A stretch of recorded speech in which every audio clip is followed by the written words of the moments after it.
Good evening, everyone. My name is Coach T. You know me as Chinaza, aka SheSpeaks. I am so honored to have each and every one of you tuning in live tonight. This is the premiere, the launch of SheSpeaks TV.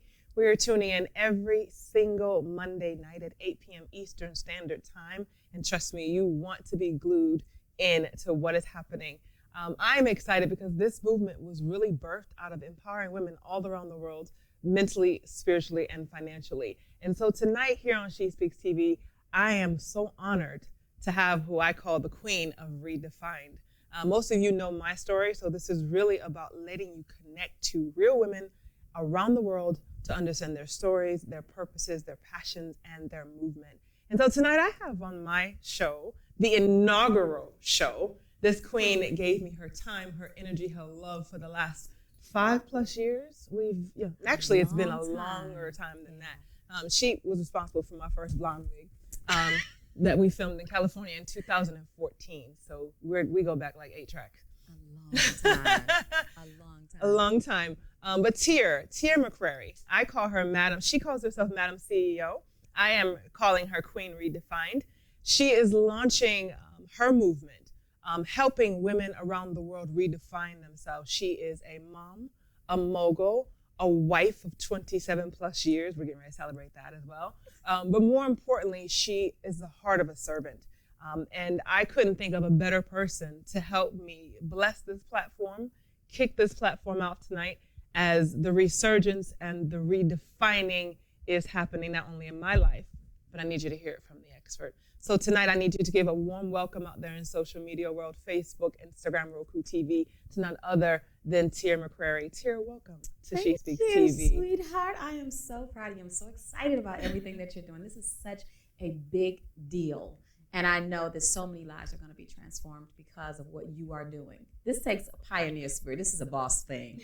And you are doing the thing. So I'm so proud. And thank you for having me. Absolutely. Now, Tyear, we're raw and uncut tonight. Absolutely. One of the things Let's do it. We talked about just bringing who you are. What you're going to get from us is no frills. We're not pretending or posting to be something that we're not. You need the raw because that's how you're going to transform and become the very best you. So your movement is defined like you literally. I showed up a few weeks ago and I remember your husband saying to me, she's doing something new. She's redefining herself. And he shows me this photo and my mouth dropped. I was like, whoa. Okay, and you're gonna understand why it dropped because I've known her in so many different capacities. Yeah. I met you as Bishop. Let the church say amen. Amen. I met her as Bishop Tyear McCrary. Yeah. I'm talking about collar, the royal purple, the black, the cufflinks. I'm talking about hooping from the pulpit. I met her as Bishop Tyear McCrary. So let's just jump in here and talk about redefining. Why did you go through this whole emancipation process? Why now? What's happening that made you want to rebirth? Tell us the story. I woke up one day and I had been hearing my associates talk about something's going to happen when you turn 40. I said, okay, I'll just be really grown. But when I woke up and I turned 50, I realized that the person that I was, I had to memorialize her. And I had to decide who this new girl was going to be. Notice I didn't say woman, girl, because I had to recognize that I had to go through a process of becoming. You don't just show up. You got to become so that you know exactly who you are. So I decided, I said, you know what? I owe it to myself for so many years, over 20 years. I had served everything and everybody. I was never first, and I was okay with that. I was okay being in the background. I was okay pushing somebody else, being the rah-rah team for somebody else. But the problem was I forgot to cheer for myself. And I just got tired of being tired of feeling like nobody cared about me as much as I cared about them. So I said, if somebody's going to do something about it, I'm not going to pray it away. I'm going to make myself change. And I'm going to get in the face of God and I'm going to say, God, where is it that I'm supposed to be that I have not allowed myself to be because I'm trying to be for somebody else? And that's how it all started. So I need to give some illustration to this story. The woman you all see before you tonight, and we're going to be very candid, Tyear, what was your highest weight? We're going somewhere. I need you to work with me. My highest weight was 271 pounds and a few ounces. 271 pounds, few ounces. Yeah, a few ounces. She was a bishop in the church. And I had to pause here parenthetically because when God was giving me this and I was beginning to scroll through your Instagram, I kept saying to the Spirit, what is it you want me to see? And I think I got deep down. I went down to maybe 2017, 2016, and I see a picture of you and your beautiful husband. And he is fine. She said it. I was getting ready to agree and amen, but she said it, right? I saw a picture of you and your amazing husband. Yeah. And I'm very transparent. They were really heavy. And it looked so sweet. We weren't heavy. You were. I was fat. Okay. She was healthy. I was not healthy. She was fat. They were both Yeah. fat. I mean, I could see in Scott's face a double chin. Yeah. I could see it was heavy. And I didn't see weight, but what I saw was weight. Absolutely. And you saw it right. I saw the weight. And one of the things the Spirit began to reveal to me, and I said, what? You were carrying everybody else's stuff. Yeah. So this whole shedding, for those of you watching, you need to understand this is 276 pounds and a few ounces, right? I'm not going to ask a woman what she was now. I needed to take you back to where she was because you could physically see the aging. Yeah. You could physically see the stress. And this is what happens when you carry other people's stuff. Let's talk about that because you physically were, before you decided to redefine yourself and transform, you were physically carrying the weight of the world on your shoulders. Too much. I was carrying that of taking care of my mom because I was a young bride. So you know the story. 27 years. You know? They need to know the story though. Okay, so I was in seminary and I met this guy on my only day off. And 14 days later, was it 14 days later? Yeah, around 14 days later, I really reconnected with him after we saw each other in the mall. Fast forward from the day I saw him at the mall, 45 days later, I was married to him. I'll be married in 2 days, 27 years. Wow. But I was carrying the weight of pastoring 2 churches, flying between Ohio and Atlanta every week. 3 of my children were still in Ohio where I lived. My youngest was with me. And I knew no one here in Atlanta except for my aunt. And she's my aunt, so she's not in that particular world. She's a little different. And that's fine. But I felt like I was all by myself. And so here we are, coming to the Bible Belt, starting a ministry, the second one, taking on all the financial responsibilities. And a lot of people just think when they think pastors or bishops, they think money, they think crooked things. And there are a lot of people who serve God and serve God's people who genuinely have a heart for the people and will give everything. And when I look, I mean, it was to a point where we were having our stuff cut off, our lights, our gas. We're making sure everybody else goes to school. Everybody else's mortgage is paid. We're looking at our giving and we're giving $60,000 in the offering, not including the tithing, while our stuff is off. And it was the stress of it all. And then my husband's mother passed away, and then his father passed away, and then my mom passed away. And it was just one thing after another. And I'm like, God, I just need a break. But the break I was taking was something called Entenmann's butterloaf cake and Church's fried chicken. Want to do it? It was good, but it was not good to me. And so what I decided to do, I said, you know what? If I'm going to get healthy, I'm going to have to do it on my terms. And so I got a little help. I got a little help. I had to get my mind first, right? I got a little help. And then when I did that, I said, you know what? I'm going to follow through with it, because I had taught right when I got to the operating table. When I said a little help, now you guys know exactly what I'm talking about. She had a snatch session. I had a snatch session, honey. And when I got right to the door, it's so dramatic. I flung open the doors. I was like, wait a minute, I need a phone.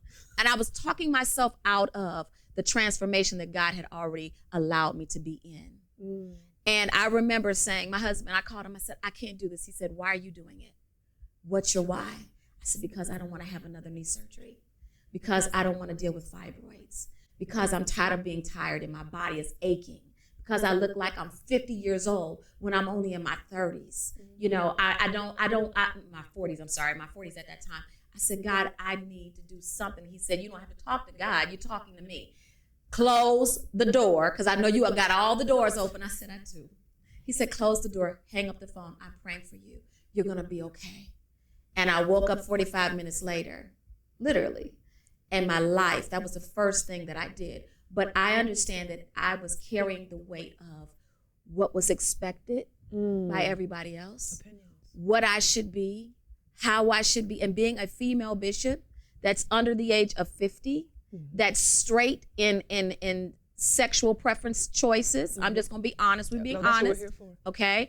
And that genuinely was not doing it for the money, but doing it because of the assignment's sake. It was a lot to carry on because I was told, now you remember when you get consecrated, come on now. All the women and all the Black young girls who aspire to be like you, you gotta show them how it's done. So while I'm eating cake and chicken, girl, my eyelashes gonna come loose. While I'm eating cake and chicken, I'm saying, but I've started. So let me finish this thing. And over the years, I decided one snatch session goes to another snatch session. When you started, you gotta finish it out. But it wasn't just a physical thing. It was the emotional and mental thing. And when I said, I just need to figure out what's missing. And the one thing God said to me, he says, you're missing your peace. I gave it to you, but you gave it away. Ooh. Now go back and get it. And now I will guard my peace with everything I have. And it doesn't make a difference to me. Whatever the casualty is, as long as I have my peace, I know God will restore everything else. But I was carrying it, and it was heartbreaking to go to sleep wondering, because the stress was so bad, am I going to wake up the next morning? Not because I had a heart attack, but because I had a stress attack that made me have a heart attack. That's how bad it was. So I need you to catch some things. She was carrying the weight of other people. And I think so many of us out here are guilty of that. We put everyone else before us, especially if you're in a position to serve someone. Yeah. If the assignment on your life requires service, you don't really think about you, right? And the next thing you know, you wake up and you become a casualty of yourself. And it takes you to a whole other place of vulnerability. It does. I remember we were talking about this last week, and you said something that I need other people to understand. There were people who were looking at your life. Beautiful, honey, SheFox, you're fine. 27 years of marriage. Yeah. You had all what society would say, these trappings. You had the material possessions. We still got that, honey. You had the money. She had purpose. She had the ministry. Life was good. Yeah. And then you had people that are around you that said, why change? This state of vulnerable. Because you do understand that crabs in the bucket are very real. And there are people that are around you who don't want to see you change. So the friends who had an opinion, who said to you, why would you change it? Girl, don't do that. We got all these people in our ear that got an opinion about it. You were very vulnerable. Yeah. How did you overcome that vulnerability to say, you know what, I heard you say, come hell or high water, you were gonna go do it, and you were doing it for you. And understand, it didn't happen in one session. No. There were phases to this thing. Yes. So you had a stroke too, didn't you? I've had 3. 3 strokes. This is a story of you putting everyone else before herself literally was killing her. Literally. How did you overcome that vulnerability of people that you love, who you had given so much authority to speak into you, then telling you, girl, don't change anything. Some people want us to say the same. They get comfortable with us being exactly who they figure us to be. How did you overcome that? You know what? I realized, there's 3 people. All right. We had one from my childhood, because this just happened. And I think you and I have talked about this. Just happened, I want to say maybe about 2 months ago. And I was asking God, what is it that you're trying to get me to do with this movement? And he said, first off, we got to find out how you arrived where you are before you can help somebody else get where they're going. And I said, okay, well, I'm good. I'm cool. He said, no, you're not. He said, let's go back. He said, you know what your problem is? You don't know how to arrive yourself. You know how people expect you to arrive, but now it's time for you to figure out how I want you to arrive. And that's when we had the big photo shoot, and Scott bought the swimsuits and all that other stuff that I'm not quite sure I'm ready for, but I'm gonna do it scared anyway. But I remember the first time the first person told me, I was going off to school, she says, Oh, the Mercedes, you're gonna have to get rid of it. Oh, the furs, you can't take. Now it's cold. Listen, I need to stay warm, right? Yes. She says, well, you're gonna have to change all that. You're gonna have to change all that for everybody. You can't be the way you are. You gotta be different. And this is a woman that I had given authority in my life as a leader to me since I was 14 years old. I thought she liked me, only to find out for all those years she was smiling in my face and hating me secretly. I didn't find that out till after I got married. And then the next person I did ministry with, and we kind of grew up together, and we helped start their church and everything. And I never forget, every Sunday, my husband they would go play basketball. Well, I showed up in a traditional little dress down the floor. Nothing was showing, nothing. And it was a whole problem, to the degree that the women were assuming that their husbands would look at me, and I wasn't looking at nothing. I don't want nobody else's man. The Lord has given me my own. And then when I decided, this is it, I'm gonna lose the weight, somebody very, very dear to me said, why would you do that? And then when I did it, she said, you're gonna look like a crackhead. And I said, well, I'll do, why don't we just, I'll get yours done. And it was an issue. And I never forget, I said, you know what? I'm not gonna allow somebody else's lack of perspective and respect for themselves to reflect on me anymore. What is it that I want to see?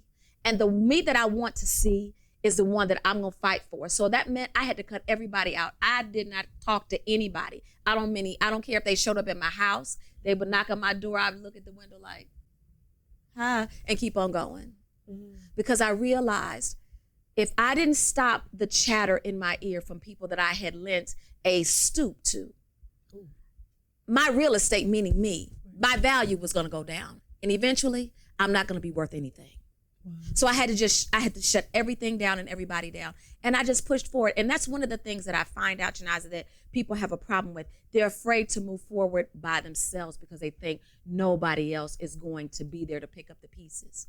The reality of it is that when you make room for God and you push everything out that's not supposed to be in your life, your last chapter, that's not supposed to go with you in your new chapter, God already has people waiting around in the recesses of your future to come and uphold you and to remind you exactly who God sees you as, because he's already turned the vision off to those who are already in your past. My. You know what I find so powerful is that, like you said, you want to leap and you want to do it, and you're going to do it scared. Yeah. And one of the greatest lessons, if I've taken from you, is that as you let everyone else that needs to fall off the wayside, some of us just need to lose weight, and not just the weight of physicality, but the weight of people, the weight of relationships, the weight of public opinion. And we need to just say, forget it, I'm going to do it unapologetically. Yeah. And whoever is still standing is who was meant to stand. But if no one is still standing, I'm standing. I'm standing. And understand that everything that you need for this next journey shows up. Absolutely. Shows up. I mean, just a little transparency. SheSpeaks TV was birthed because I posted on Facebook that I was physically ready to die. And I know you didn't know that, but I had posted. And I see my face, right? I did it in a long post because I was tired. Yeah. Because of who I was. Yeah. Because I thought that old season I was supposed to carry that with me.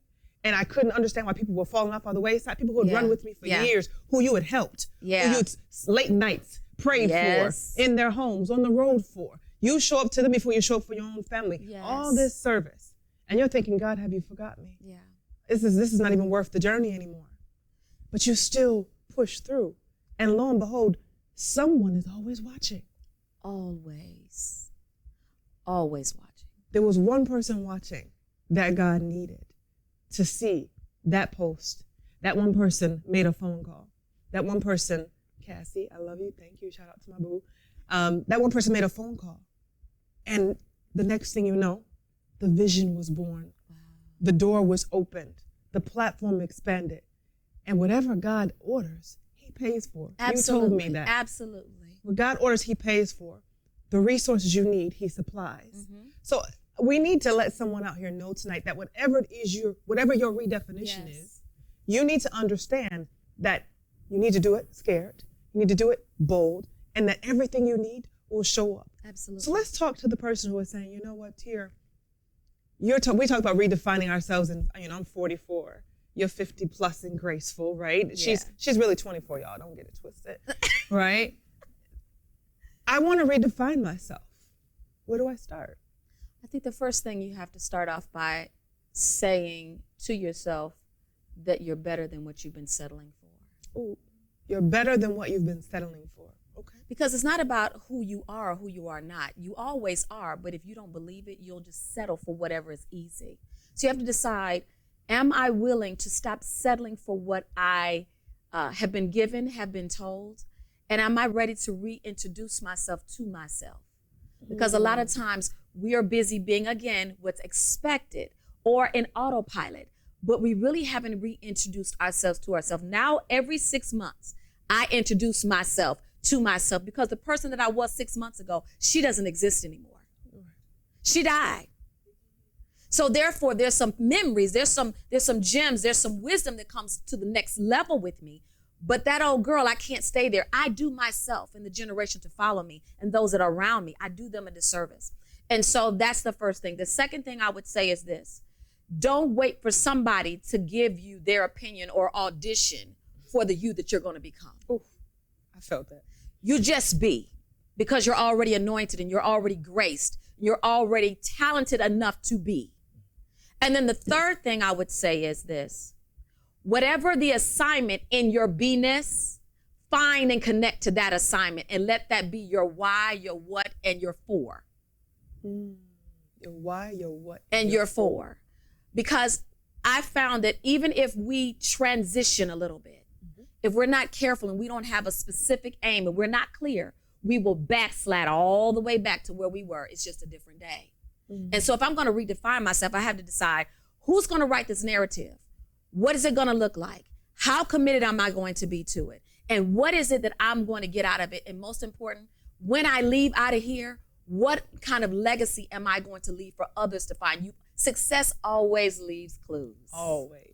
And so I have to, in my journey of redefining me, I have to still be responsible to leave clues for someone else, whether it's a male, whether it's a female, whether it's somebody trying to figure out if they're going to be male or female, whether it's an older person or a younger person. It doesn't make a difference.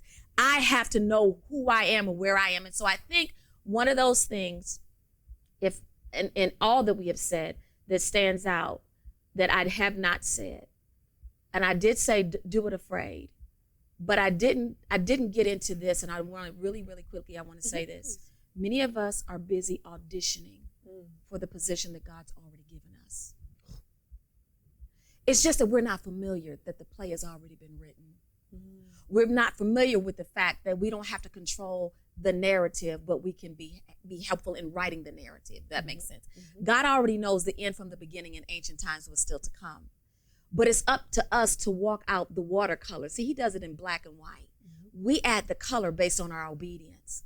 And a lot of times we're so busy trying to audition while we're coming up, because again, you have to fight in redefining and redesigning your life. You still have to fight you.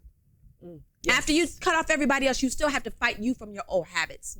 And so if I'm going to find myself every single day, reintroduce myself every 6 months, recreate the narrative of what I want to be said about me, and I want to be proud about it, then that simply means this: I've got to be committed to me when everything and everybody else is no longer interested in me. What you mean? You mean people ain't following you on social media? They're not following me. Listen, when I posted that picture, Talk about it. The followers, they shifted, but there was like 1,500 other people waiting in the wings. And so I had to be okay with introducing myself, not only to myself, but to new people who were going to watch. Because see, that's the thing. There's people that are waiting on your next if you step into your now, where you will transform their life and your life and everyone else's life. But you've got to be willing, no matter the cost, to pay the price. And when you're willing, no matter the cost, to pay the price, it will be so worth it. I wake up today, an enemy called me today right before I came here. Oh, we love that. When I say enemy, I mean enemy. An enemy called me today, and I didn't know whose number it was, and I'm just out of habit answered the phone. And they began to go on with all this jargon of what they wanted me to do and wanted me to consider and wanted me to think about. And they said, I just have a question for you. She said, how has your life been? I said, I am living the life that most people fantasize about. She says, no, really, how's it been a corona? I said, you mean COVID? She said, yes. I said, I had it. It almost killed me, but I'm still here. Mm-hmm. She says, well, how did it affect your business? I said, sounds like you really want to know who's somebody been praying against me. So let me tell you this. Serve them notice. I want you all to make sure that you're there when I really arrive. There's some seats waiting for you. She says, what did you say? I said, some seats waiting for you. She said, I don't understand. I said, thou preparest a table before me in the presence of my enemies. Yes. I said, you remember that? She said, I'm not your enemy. I said, oh, yes, you are. I said, but I need you to know this. If you want to know what a redefined life looks like, since you're talking about the movement, since you called me, just keep following me. But don't follow too close because you might change. And she was like, ooh, oh. I said, well, that's what you want to happen, right? You want to change. Everybody that's watching, whether you're in the studio audience or whether you are watching us live, whether you're on, I don't care how you're watching. The reality of it is we all want to change. You're going to have to decide who you're going to change with, who you're going to change for. I would suggest you change for you. You change for your assignment and your purpose. The fours will work themselves out. But don't be so quick to dismiss the enemies. They need an example of what success looks like. They need to know what the other side looks like. They need to know what the push through looks like. They need to know what it looks like after everybody's told you no, go somewhere and die, you don't matter, and remind you of your history. You don't have to remind them of your future. They don't see it anyway. What they need to know is, here's a living example. And if there's something that I want, even if it means that I've got to see it through somebody I hate, that part. Yes. Then it's worth it. Don't in this hour be so busy trying to get clicks, likes, and follows that you deny yourself being the authentic, anointed person that you are. You're anointed for this moment. And when I say anointed, I don't mean the churchy vernacular anointed. I mean when God actually pours his ability, his intellect, because you're a product of his intelligent choice. When he pours all that and he allows it to shine, don't you dim it for anybody. Don't explain it to anybody. People are still trying to figure me out. When the next set of pictures come out, I know they're going to send me straight to hell. It's okay. I promise you, I'm going to take a hose full of water with me. And I'm going to take everybody that's not supposed to be out down there, I'm going to take them with me out. You are sent to be a deliverer no matter who you are. But you can't be a deliverer until you've been delivered. And so some of you all are going through a deliverance process. That's why you cry. That's why you don't understand why people turn their back on you. That's why you don't understand why. Oh, no, we can talk. That's why you don't understand why sometimes the people who were supposed to marry your future decided to divorce you right when you're about to step into your future. Don't worry about that. I promise you. That exceedingly great reward that's on the other side of a real yes, your obedience, even on the days of contradiction when nothing seems like it's falling into place, just keep moving. Keep redefining. Keep reminding yourself, I'm not just doing this for me, Chinaza. Right. I'm doing this for you. Right. I'm doing this for the girls, and you know who the girls are. I'm doing it for all the people who we connect to, and we are serious about growing together, and not just growing old, but growing better together. You know what I love? I love the word intentional. Absolutely. I love the word intentional, Tyear, because everything in this season, right? And we're all not cut, because for those of you who've been wondering where Coach has been for the last 16 months, yes, God shifted. And what I thought, that's the other thing too. Don't be married to your ideal of what you think it's supposed to look like. Like, I thought by now I'm supposed to be married in my 7,000, 9,000 square foot country club home. Wasn't mine. But I thought I was supposed to. It was yours while you were there. It was there. It was mine. Yeah, it was. I thought I was supposed to be married. Like, you done married me a couple of times. Listen, in the kitchen. At the restaurant, at the steakhouse. We did all that. I thought I was supposed to be, mom extraordinaire. All these things I had for my life, real estate mogul. Yeah. All these things. I had all these titles, network marketing guru, Coach Chi, all these things that were attached to me. Let me say this because you shouldn't say this. I'll say it. The authentic version of those things. It wasn't just talk and chatter. She was, and quiet as kept, she still is. So I was assigned to that. And then shifted. Yeah. It shifted overnight. I mean, I came home and it was like, get your stuff and get out. I'm not happy. And you know, I had them with happiness was an inside job. But you have to be okay that when the door closes, I need to tell you, like you're telling them, please don't call a locksmith. Don't call the locksmith. Don't have him come and unlock the door. Don't give him the VIN number so he can reprogram the keys. Just let the door close. Because what I've learned is that God can see around corners and he can see what we can't see. And if you go boldly, and I didn't go boldly. I went scared. I cried. I slept in my car. I thought I was going to die. Somebody needs to feel all of this tonight because I thought it was the end of the world. I even hid from you. I know. I went into hiding. I shut the world out because I'm Coach Chi. How we get caught up in titles? You was Bishop. And people were holding us on these pedestals that we were ready to come off of because we knew that there was something else, although it was uncomfortable. Because I need them to understand, this wasn't comfortable. Right. This shift wasn't comfortable. And like you said, we were in a process in private. I honestly felt like I was a public success, but a private failure. I went through that stage because I didn't understand. So I need you to help someone else out there who is shifting, feeling like we are public successes, private failures. Because what they didn't see is that I would go home at night after getting off alive and empowering you and giving you all I am, that I would go in my bathroom and pray that I fell asleep in that tub. And I went through that. And then like this, something broke. Like it broke off of me. And it was like the weight was lifted. And then God began to speak and he began to show. And so if you can be patient through the process, which you have been very patient, you have demonstrated it. And I've told you, I've watched.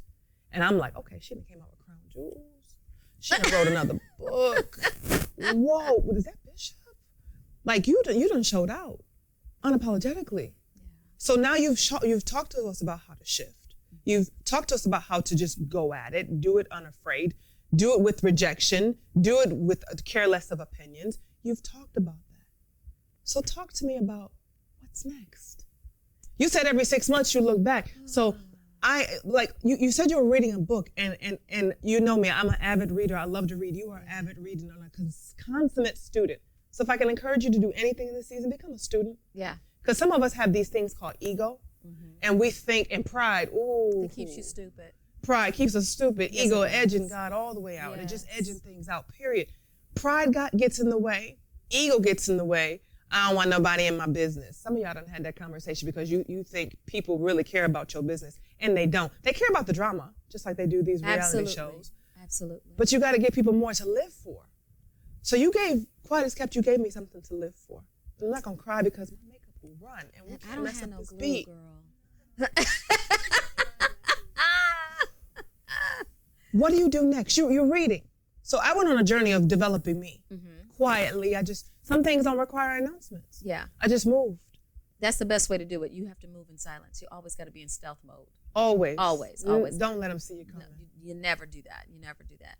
The book that I have been reading, and I've been reading it for years, and I know it sounds like it's crazy, but there's some books that you come across in your life that at different stages of your life, they speak differently to you. And that one book that I would tell anybody to help make sure that you don't go back is Blessings or Curses You Choose by Derek Prince. Wow. And it is a book that helps you identify who you are by your common behaviors and the things that have been going on in your life, and how to find out exactly not only what God says about it, but how to move yourself out of it so that it doesn't come not only back to you, but the generations after you. Because some of the things that we're carrying are generational curses. Yes. Some things we're carrying are our own neglectful, intentional or unintentional behaviors. But they all have to be broken if we want to create a new cycle of success in our lives and actually have dominion and authority and power and walk in that grace. That is the book that no matter how often I read it, it always says something different at the place where I am at that moment every time. So what is it saying right now? At this place, you are redefining. You have celebrated 27 years. Y'all, she getting ready to do a bikini swimsuit, and I'm here for the gods, honey, because if more of us, I call us seasoned stallions. Absolutely. If more of us seasoned stallions would be so bold, and I'm speaking to all of you. Cellulite and all. Girl, jiggle, jiggle. No Spanx. None Spanx, jiggling, creases, dents. Yep. All of that, honey. Booty might be a little flat to the back, but I'm telling you, it's some squats and they got tools now, honey. Wood therapy, I'm an advocate for it all. Whatever it takes to snatch it and lift it, I'm here for it. I never thought I would say that, but we need all of the goodness. Yes, we do. And I don't want people, you said something on your call that I did a few weeks ago about it's okay to get help. There's some haters out here talking about, oh, well, you gotta fly here to get, yes, honey, go ahead and get the Cardi B lipo money. Get it sucked out from the left to the right. Whatever helps you to feel your best. Yeah. You do it. Absolutely. So tell me, what is Derek speaking to you now in this season, this amazing book? What is it saying to you now? You know, one of the, I would say the most important thing is don't allow the demons from yesterday to come and cloud, that you've already gotten rid of, to come and cloud in your today or your tomorrow. I have to make sure that I maintain or manage. There's a scripture that most people have heard about, even if they're not a Christian. It says, the Bible says, be fruitful and multiply. Most people have heard it. When we think of that, we think about babies. Be fruitful and, right, that part. No more babies. But be fruitful and multiply also has to do with you being a fruitful individual. And you cannot multiply unless you manage it well. If you're not managing your life, that means something else opposite of God is managing it. And so when I'm reading that book, it's constantly reminding me, Tyear, you've got to manage your own garden. Tyear, you got to make sure that you don't go back on your promises. Tyear, you know that there is life and death in the power of your tongue, and you got to be mindful of what you say. As I always say, even on the days of contradiction, Tyear, remember, your future is worth more than the curse of yesterday. So what do you want? You want that thing which is destined to come back, or do you want what God promised you? And so it helps me to continue to reevaluate and manage, not mismanage, so that I can multiply, because I want to be faithful over the assignment that I've been given. Faithful over the few things. Absolutely. So that he will make you a ruler over That's many. Over many things. And that's in every aspect of our lives. Absolutely. I see, you get $10 and we spend all 10 and you forget about the one that was supposed to go back, right? You got 5 talents and you squander them all, but you keep asking for more. Yeah. It's not going to happen. It's not going to happen. No. It's not going to happen if you don't remain faithful over that which you have right now. I think it was you. I think it was you that posted something on Instagram, but it was talking about money. I don't know if it was you or if it was our other friend, but it was talking about money. And the thing about it is, somebody was basically saying, I'm grateful, and one day I'm believing that I'm going to be able to be a millionaire. And I said, that's not gratitude. That's not even multiplication. Multiplication is when you say, I cannot wait, and I am now grateful for the fact that I'll be able to give away $1 million, not just be the recipient of one. Right.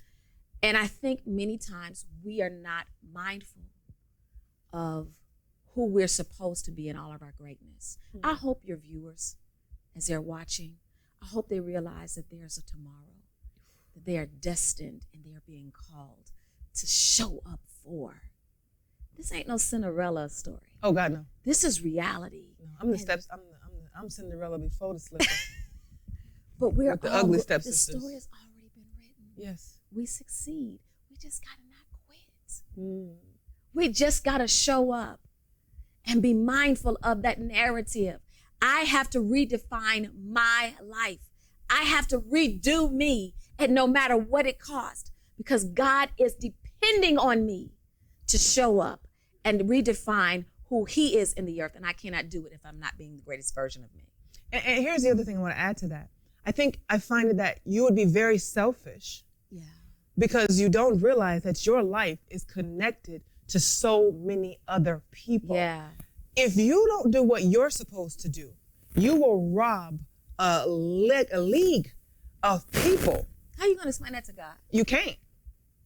Because you're supposed to get to the gates and he says, well done, my good and faithful servant. But you didn't do anything. But you didn't do anything. And I'd rather him not say, go away from me. Right. I know you not. Because you're a worker of iniquity. Yes. You know. And there's a responsibility. Some of us just think that the responsibilities we have are within our household. Right. No.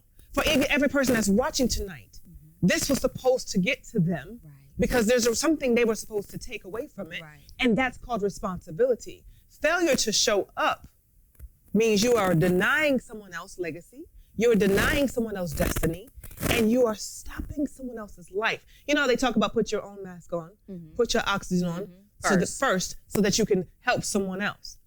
I even see signs now that say in the COVID era that you gotta be selfless and care about other people when we're out here putting our mask on, because we have to consider other people's lives. Well, I think about this, what we do now, what we're doing right now. This isn't for us. No. This is for someone else. Yeah. And when you recognize that what you're going through, because you think it's isolated, you think you're the only one, you think that destiny might have forgot you, that God might have forgot you, that it's just, oh God, life is too hard. It's not about you. No. And that's what we had to come to an agreement with, that none of this is really about us. If you think you were birthed into this world because, wow, you were cute and mommy and daddy needed you, no. They were the conduit, the vessel that was designed to birth you to get to everybody that's watching right now. So that assignment, that's heavy, but that's a good heavy. Yeah, it is. Especially if you don't squander it, because it's a gift. Yeah. It's not a curse, it's a gift. And it's only difficult to the degree that you want to quit when you're in someone else's assignment. Try to say that it's yours. Stay in your lane. Oh, my auntie said that. She said, stay in your lane. Find your lane, stay in your lane, and burn rubber. Larissa Barclay. She said that, and that has rolled with me. I don't try to drive in anybody else's lane.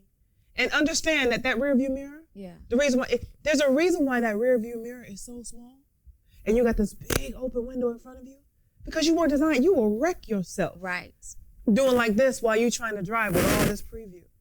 So can you give some wisdom on, if I'm watching tonight, and I just say I need you to give me words of wealth and wisdom. I need you to give them words of wealth and wisdom on where to take themselves next. Just whatever pours from your heart tonight as we close out this segment. I'm excited. And then more importantly, I need them to know how to find my Madam CEO. I think one of the things, as I'm sitting here just listening, I'm seeing the word, two words, be big. Oh, be big. Okay. Be big, and what that says is you're too amazing to continue to play small. It doesn't make a difference what the cost is. God knows exactly how to pay for it. You are not here as a product of your parents' passion or them just deciding they want to have an intimate moment. You are here by sovereign, clear, intentional design. Don't squander these moments. And let me specifically talk to a specific group. Okay. Those ladies who I talked to with the Redefining movement. Yes. Those ladies over 40 who have served, who have loved, who have given up on some of their dreams, who have said, you know what, I'm just gonna, as long as I can keep my roof over my head and, you know, I got something to eat, my kids are okay, I got a job, I got some benefits, I'm gonna be okay. You're bigger than that. There is a life that is waiting for you on the other side, as I said before, of your yes. But you have to decide that you're worth it. Nobody else is going to convince you. Nobody else is going to ask you to come and audition for your life. You're already in it. All you have to do is make a decision. I want something better for myself than I've ever wanted. And yes, I'm afraid. And no, I don't know what it looks like. And yes, I'm going to have to give up the control. Because, you know, we like to control stuff as women. But you just got to trust God in the process. There's going to be days coming ahead where he's going to instruct you to do things that you said, I'm not ready for that. I'm not equipped for that. well, I got to do this to me first. No. Again, you're not auditioning. You already got the position. Just show up, and everything else that needs to be done for you, to you, God will make it so, so clear. The other thing I will say is this. Make room to not just love somebody else. Make room to love yourself more than you've ever loved yourself before. We've been taught to put on our mask first, but oftentimes we want to help someone else. Love you first. Love how God is evolving you. You might say, well, you know what? I got up, I don't see anything good. Well, sweetheart, that new gray hair you just got from that grandbaby that you did not know was coming, embrace it and go get some Clairol. All right? That new dimple you just got, go down to the Dominican Republic or wherever you need to go and get it pulled out. If you have to wait, hey, you know what? I said I was going to go on a girls trip and I've always put the kids first and I've never gone on a vacation with. Go. I want to learn a new skill. Learn it. Yes. I want to buy my own house, but I was waiting for my husband, but forget about him. Do it. It's time for you to show up and be big. Reinvent yourself, redefine yourself, redesign yourself, redo you, because God is expecting you to show up in your best form. And the way you've been showing up is old. And he's just sitting there saying, I'm waiting. You ready? But God, no, I'm waiting. You ready? But God, I really would like to do this, but I'm just too old. Are you ready? He's not on your timetable. One thing I will say, God loves you enough that if he has to stop all time just for you to pursue your purpose and to do your purpose, he will do it because he loves you that much. But you got to start off with loving yourself more than you love somebody else, and it's okay. Because in order for me to love her the way she needs to be loved as a friend from me, I got to love me and show up for me so I can give my very best to her and all of the girls. I love that. I love that. Well, Tyear, first and foremost, yes. How do we find you?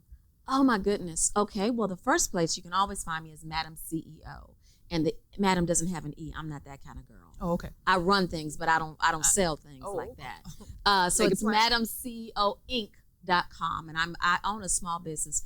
Well, I wouldn't like to say it's a coaching firm, but people like to use that word. I've been doing it for over 20 years. Right. But it's normal now. It's in you.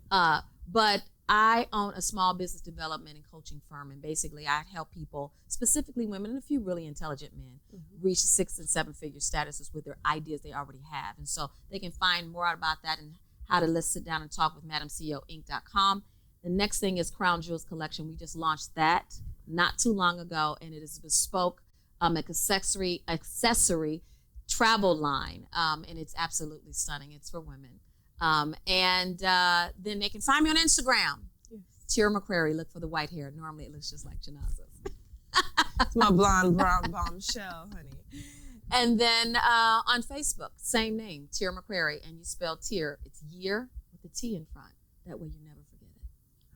Well, I want to say thank you so much. Thank from you the for bottom of having my heart. me. Thank you for blessing us for SheSpeaks TV today. Oh, you're welcome. And more importantly, I love you to the moon and back. And I love you too, girl. Nothing you can do about it. Eyelashes on or off? Girl, honey, I done cried them off a couple of times this week. I do want to let the people know that you're working on a new book. Yes, That's I good. am. And we need you to stay tuned because I'm all about blessing and empowering. Yeah. So you're working on a new book. What's the title of it? I know you can tell us that much. Well, we're working on a couple things. We are working on a couple of things. We can't tell about the other one, No, though. not yet. They ain't ready. They're not ready. But I'm working on a book. It's called You Redefine, The Grown Woman's Guide to Living Well. Grown woman. The Grown Woman's Guide to Living Well. And we talk about everything from money to sex, from sensuality to sacredness. We talk about showing up, some of the things we talked about today. We talk about why you are the way you are and how you're arriving. We talk about your relationships, your interpersonal relationships, your external relationships, and redefining the categories that they need to go in.